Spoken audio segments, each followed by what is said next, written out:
one day. When Netflix produces the 5-season series Tesla, we expect subscribers will binge on it as greedily as the automotive media feasts on the feints and fruitions of the actual automaker. To help us make more sense of what's happening at the Elon Musk car company, Bloomberg chose Valentine's Day to unveil its Tesla Model 3 tracker, using two data gathering methods. Bloomberg's tool aims to figure out how many Model 3s reach the end of the Fremont, California, production line every week. As of February 14, the tracker estimated 7,341 units produced, with 1,025 currently reaching the finish line per week. Anywhere close to that would represent a healthy ramp-up from the 2,686 total vehicles it took Tesla about 6 months to make last year. The first data point comes from searching batch VIN allotments that Tesla registers with the National Highway Traffic and Safety Administration. Bloomberg divides the batch amounts by the days between registrations to get an idea of average production numbers. The outlet admits the flaws in that system,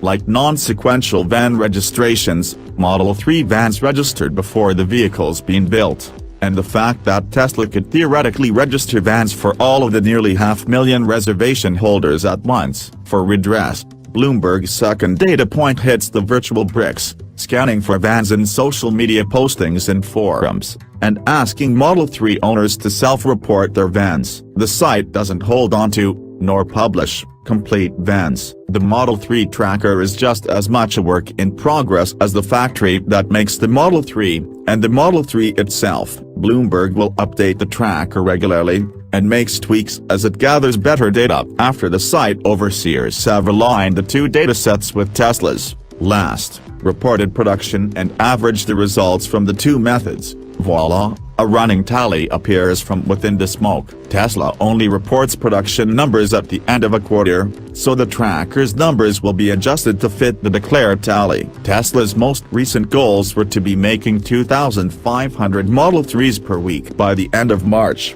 and 5,000 per week by the end of June. Now you can watch the company succeed in real time, or not. If you want to turn your lens to other territories in the Musk empire, try Bloomberg's Elon Musk Goal Watcher.